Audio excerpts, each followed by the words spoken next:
thing is called the structuring element, and that is absolutely subjective nature. User actually defines that structure depending on the problem. So mathematically, to mathematical point, the morphological operator, we define the point set as let's say A, which consists only set of points, so then binary image, whose values are 1, as in the previous example. On the other hand, in the grayscale morphology, we consider the three-dimensional point set, X, Y, and the functional value. So that is the point set or the three-dimensional object in the space. And all the morphological operators are defined using the simple set-theoretic operator union and intersection and set, nothing else. And based on this basic or primary set-theoretic operator, we have two different basic operators called dilation and erosion.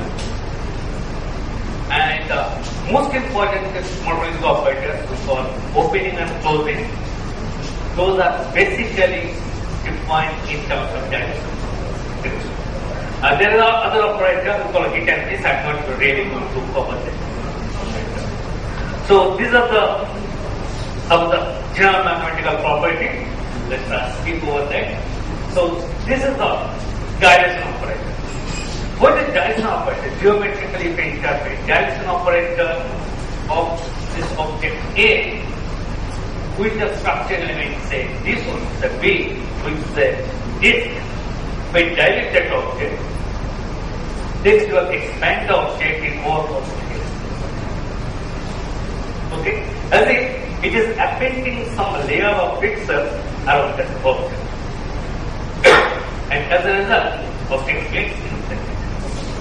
It's not simple magnification. It's not simple magnification. Because in case of magnification, what will happen that along with this object, this white space would also be magnified. But here, white space is not being magnified. Only the 12% magnified, and sometimes, as a result of that, this white space is getting smaller. Two different objects may become the similar object. Or some narrow features inside the object may be removed. Small holes inside the object may be removed. Erosion is just a reverse operation. It's not mathematically inverse operation, but it's the opposite direction. It reduces or squeezes this object depending on the size or shape of the structure element. So as if I put my structure element inside my object everywhere, it will sink to its center. So entire object shrinks by the radius of the structure element. Now the structure element here is the isotropic structure element. It is a circular one, fixed in place or squeezed in all possible. But if I take the horizontal or the vertical right direction, what will happen? It will expand only the horizontal. Or it will expand the vertical here, depending on the shape or the size of the structure. Now, this dilation has the properties like the dilation is commutative, that means if an object dilated with structure element is same as if it dilated structure element by that object. So both are interchangeable. For erosion, it's not important. It's just like addition and subtraction in case of sample element. Its dilation is associated, distributed, and also extended. Interesting means if I two objects, one is larger than the other, if I dilate both the objects with the same structure element, after dilation, this larger after dilation remains larger. Okay? Same is in property. This is true for the erosion also. So larger objects after erosion remains still larger compared to other eroded objects.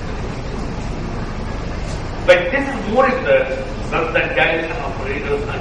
This is the opening and closing are the more important operator. And most of the morphological algorithms is that based on the opening and closing. Right?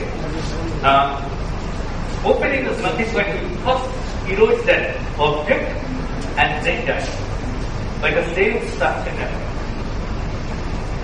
If we just forget about the mathematical definition, but such geometrical interpretation of the opening object. The geometrical interpretation is, this is the original object, this is the structure element, put the structural element inside that object, right? Just like put the striker inside your carapace, okay? And then try to pull each and every direction of that. The portions where the striker cannot reach, dooms the spool. Okay?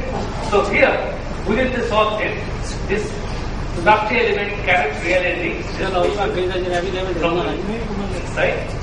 So these portions, these are all these basic portions are removed from the object. So what happens? Some short boundaries or some small portions from the object are removed. Another thing, if my object is smaller than the diameter or the size of the structure element, it's not fixed in that part of the object, so entire object. This is very important. So then if you have very small black noises, what Musa was telling in the morning, they were trying to remove by morphological order. What does it mean?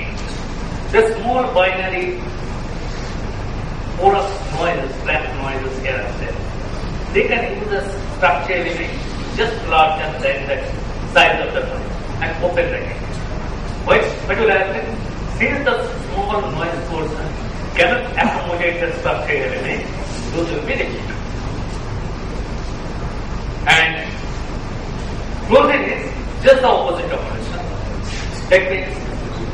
Now I put the structure element on the background in the white space and try to push it towards the object, and the white places where that object cannot reach, just convert it into black. So this portion will be affected with the black. So what happens? In closing, in opening, some of the black portions are removed from the object, those must accommodate the structure. Similarly, in closing, we do the reverse thing, that is, we will remove or convert some white portions to black.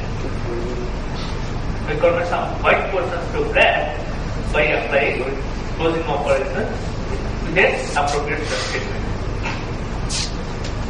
Okay, here are some properties again. The closing operation